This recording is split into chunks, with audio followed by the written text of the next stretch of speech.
Halo semuanya, Assalamualaikum warahmatullahi wabarakatuh. Perkenalkan, nama saya Anggita Surya Fatimah. Saya akan menjelaskan mengenai organisasi pengembangan kurikulum.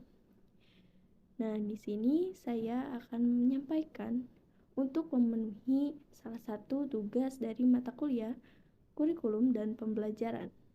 Selamat menyaksikan.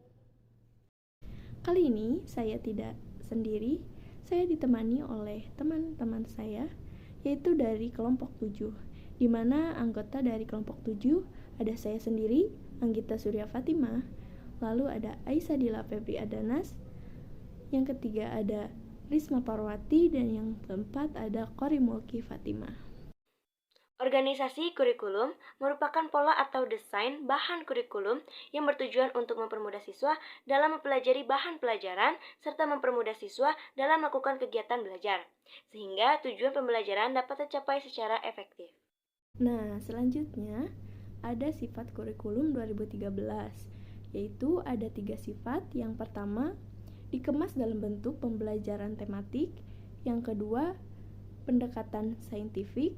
Dan yang ketiga, dinilai secara autentik. Baik, di sini saya akan menjelaskan mengenai pembelajaran tematik yang ada pada kurikulum 2013.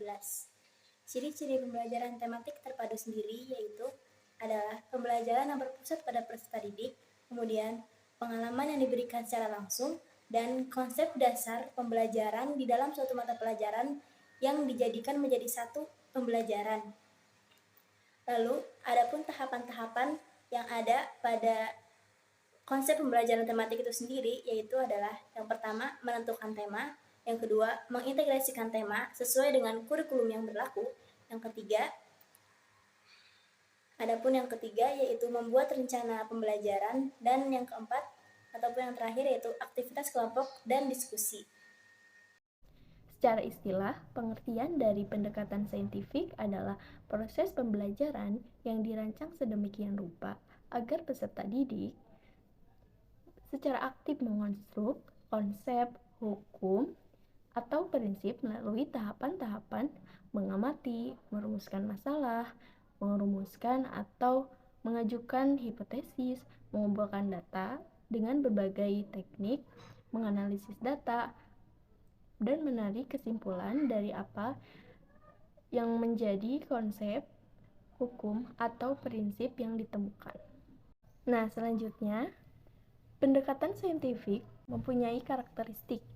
Di antaranya, yang pertama yaitu berpusat pada peserta didik, yang kedua melibatkan keterampilan proses sains dalam mengkonstruk konsep, hukum, atau prinsip, yang ketiga melibatkan proses kognitif yang potensial, merangsang perkembangan intelektual atau keterampilan berpikir, dan yang keempat dapat mengembangkan karakter peserta didik. Pada pendekatan saintifik, menurut Pendidikan dan Kebudayaan 2016, meliputi 5 langkah.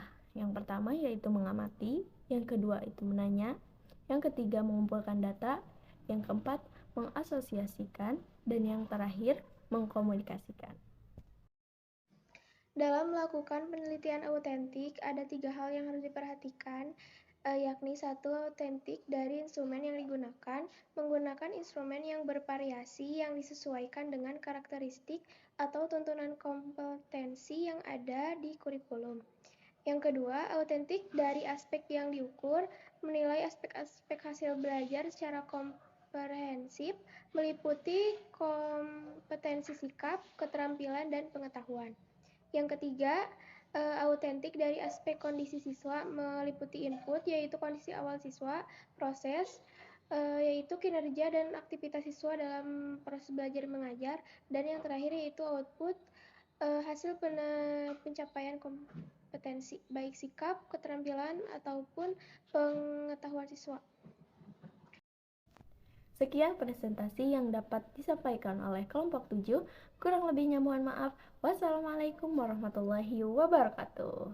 Sampai jumpa.